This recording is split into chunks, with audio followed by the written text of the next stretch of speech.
पैसे कमाने भी सिखाया है। हम बात कर लेते हैं पैसे बचाकर उसे बढ़ाना कैसे है। भाई देखो, आप अगर आप कंपाउंडिंग को नहीं समझते हो ना तो बेकार है यार, आप पैसा ही मत कमाओ। कि अगर कंपाउंडिंग नहीं समझ आती है ना तो आप जो पैसे कमा रहे हो उसकी वैल्यू दिन प्रतिदिन घटती जा रही है। तो एक एग्जांपल लेते हैं, सिंपल समझना, आपको मैं समझाने वाला हूँ व्हाट इज कंपाउंडिंग। कंपाउंडिंग सिर्फ स्टॉक मार्केट से नहीं बट इन्वेस्टमेंट से बीट हो सकती है। इन्वेस्टमेंट कैसे करें और कंपाउंडिंग क्या चीज़ है, दोनों समझते हैं। तो समझने से पहले भाई सब्सक्राइब कर देना और वीडियो अच्छा लगे तो लाइक भी कर देना। ओके, तो देखो भाई सिंपल बात है, कंपाउंडिंग क्या है। तो कंपाउंडिंग एक ऐसी चीज़ है, दीमक बोलते हैं जिसे। मैं आपको समझाता हूँ कैसे होता है।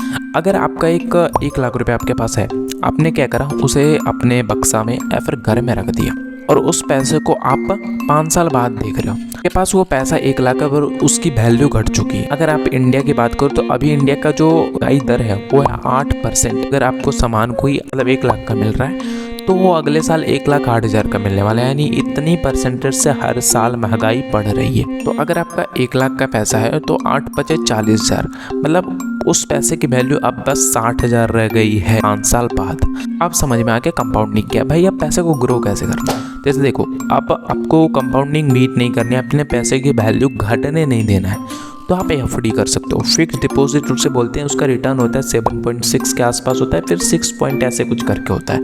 आप बाहर बैंक का थोड़ा इधर उधर होता है बट सेम ही रहता है, 7 to 6% के बीच। आप एफडी करोगे तो भाई 1% से अभी भी आपका पैसा जो है डाउन जाएगा। पर इन्वेस्ट नहीं करा था, एफडी नहीं करी थी, तो आपकी जो 1 लाख की वैल्यू 5 साल बाद हो गई थी वो 60,000 थी, बट अब उसकी वैल्यू जो होगी 96,000 होगी उस टाइम। दूसरा रास्ता स्टॉक मार्केट। स्टॉक मार्केट में भाई अब ऐसा तो नहीं है कि एक दिन में ग्रो हो जाएगा पैसा, उसमें भी लगेगा टाइम। अब स्टॉक मार्केट सीखते हो, सीखो जाके, यूट्यूब पे बहुत सारी वीडियोस है, पुष्कर ठाकुर सर ने काफ़ी सारी चीज़ें सिखा रखी है। से एक अच्छी कंपनी चूज करते हैं और यूज करने के लिए सिंपल तरीका है, उसका बिजनेस मॉड्यूल समझो कि वो कर क्या रहा है, एंड लाइफ में जब ये आगे जाएगा अब उसको 5 साल बाद देखो कि जो ये बिजनेस काम कर रहा है, जो ये कंपनी काम कर रहा है, क्या 5 साल बाद भी ये चीज़ें होने वाली है या फिर 5 साल पहले ये चीज़ें हो रही थी और 5 साल बाद भी होगी।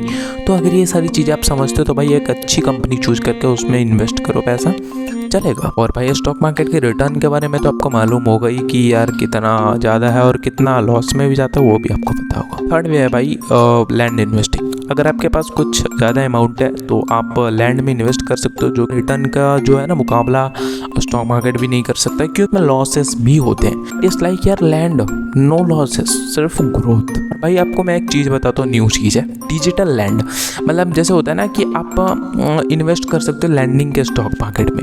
मतलब एक इंस्टीट्यूट होता है जो कि आपसे मतलब 500 रुपये लेगा और पूरी देश से वो 500 रुपये करके उठाएगा और उसके पास एक अच्छा खासा फंड जमा हो जाएगा और अब क्या करेगा, उससे खरीदा एक लैंड और उस पर एक प्रॉपर्टी बनाएगा और उनसे रेंटल आएंगे और उस ज़मीन की जो भी वैल्यू बढ़ेगी उसके साथ जितना आपने इन्वेस्ट करा है उतना आपका भी बढ़ने वाला है। तो इस चीज़ को भी आप यूज कर सकते हो, काफ़ी सारी एप्लीकेशन ऐसा देती है और सर्च कर लो यूट्यूब पे। हाँ वैसे तो मुझे भी नहीं पता बट ये तरीका है। और भाई इतने सारे तरीके मैंने आपको बता दिए इन्वेस्टिंग के जिससे आप पैसे ग्रो कर सकते हो। भाई SIP तो रहेगा, सिस्टमैटिक इन्वेस्टिंग प्लानिंग, इसमें आप म्यूचुअल फंड में इन्वेस्ट कर सकते हो।